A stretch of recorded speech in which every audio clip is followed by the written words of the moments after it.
Well, to be honest, we're still trying to figure that out to some degree, but it's based on some ideas that are out there. One is a particular book that was referenced to me called Prairie Earth. It was written by William Least-Heat Moon, who wrote Blue Highways. Maybe many people are kind of familiar with that. And so that book takes one county in the middle of Kansas, in the tall grass prairie area of Kansas, and just presents a series of stories and narratives that talk about what's this place about. And I just read 1 or 2 chapters.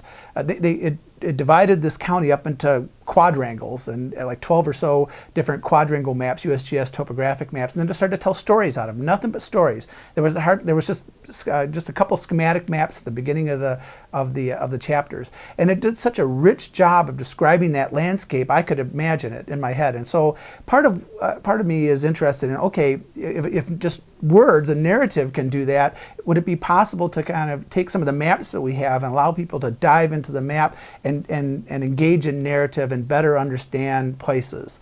So that's one thought. Another one is right outside my window is the Lakeshore Nature Preserve. It's a campus natural area that's very sacred to some people on campus. Beautiful part of our campus, and there's a committee on the campus that's engaged in trying to protect it and keep it in good shape. And they engaged the UW Cartography Lab in the Geography Department to develop an interactive map that tells what's unique and what's changed over the years in the Lakeshore Nature Preserve. And I think that map did a really effective job of uncovering those hidden treasures in the area. And again, it's an area that I know all of us at Sea Grant here walk down the Lakeshore path and engage in this area. And if you were to dig into this map, you would find things about this area that you never knew about. One of them that I think is fascinating is that there was a tent colony where graduate students lived up into the 1960s or maybe even 1970s.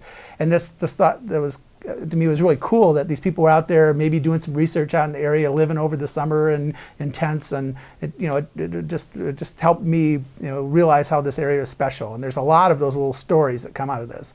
So I was really interested in, could that idea of how we're trying to define what's special about this natural area on campus be ramped up to the level of the Great Lakes?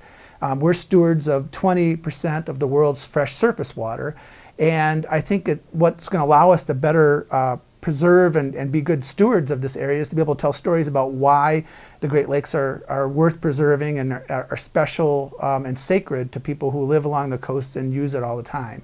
So examples like the Lakeshore Nature Preserve map, you may provide examples. And so that's part of the idea behind the Spatial Narratives project, at least that spatial narrative component of the project that we're working on. We've engaged with a number of researchers. One key one is Janet Silbernagel, who's a professor in the landscape architecture department here, who's had similar types of thoughts about how geospatial technologies can be used to effectively tell stories and about place. And then we also engaged with some researchers at the local games lab on campus that have developed interactive augmented reality games on handheld devices. And so those are part of the team on our side in telling the spatial narratives. We connected up with researchers up at the Natural Resources Research Institute at the University of Minnesota Duluth, who were working in the watershed trying to communicate the effect of human development on water quality in the watershed. And so that's kind of the narrative here. What's the effect of our development practices on the watershed, in the watershed, and as it relates and flows down into the estuary. And so can we use a mapping interface and share the stories that have come out of all the research that's done in the watershed and in the estuary, and communicate stories that come out of it, and then use that to engage people in learning about this place and how to be good stewards of it. So that's kind of the nature of this project. So Janet and one of our students, Robbie Green, went to the Geodesign Summit, which was held by Estuary, the world's largest GIS company. They've had 2 or 3 of these meetings where they're looking at how geospatial technologies can help people design the kind of future that they want in their communities and tap into this information and present alternatives to how they grow. And so she presented on the Spatial Narratives Project, and it caught the interest of some of the people in the staff, including the president of Estuary, and it led to an opportunity for us to be able to collaborate with the Estuary Applications Prototype Lab. And they're the people kind of at the cutting edge of applying the technology for new and exciting issues. So back in October, a group of 3 of us, Janet, myself, and a student, Max Axler, went down to Redlands, California and worked for a week with the Applications Prototype Lab to develop geospatial tools to be able to let communities build their own narrative. So what that involves is kind of 3 components. The first one allows using the ArcGIS.com platform, an interactive mapping platform that Estuary develops, to be able to allow people to develop and tell and create the narrative. And then there's another tool that's on a mobile device that would let people tap into that narrative and go out in the field and begin to add their own stories and their own points and their photos and what they're observing when they're out in the field. And then the third component would be a website that taps into what's being collected, and kind of like a National Geographic map tells the story of Appalachia or of an area where they develop a map. It would allow you to go in and begin to explore the landscape and kind of, maybe add your own stories as well and your own perspectives. But it was more of a web perspective to be able to explore the landscape and react to some of the stories that communities have told.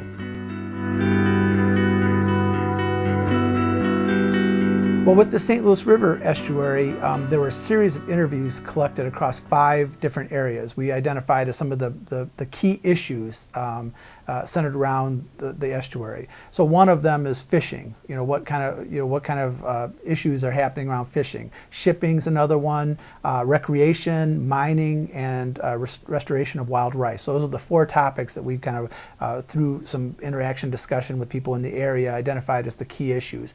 And then there were a series of interviews conducted with people who live in the area who have perspectives on these different issues. And so any one topic might have 3, 4, 5, 6 different perspectives, and they're different. They come from what they are. So for an example, the fishing issue, there's a commercial fisherman who was interviewed. It's been many generations as a commercial fisherman, has strong perspectives on that topic. Another person is a fly fishing guide and kind of has this similar passion for the estuary, but comes from a different perspective. In his case, he's quite interested in catch and release and promoting that.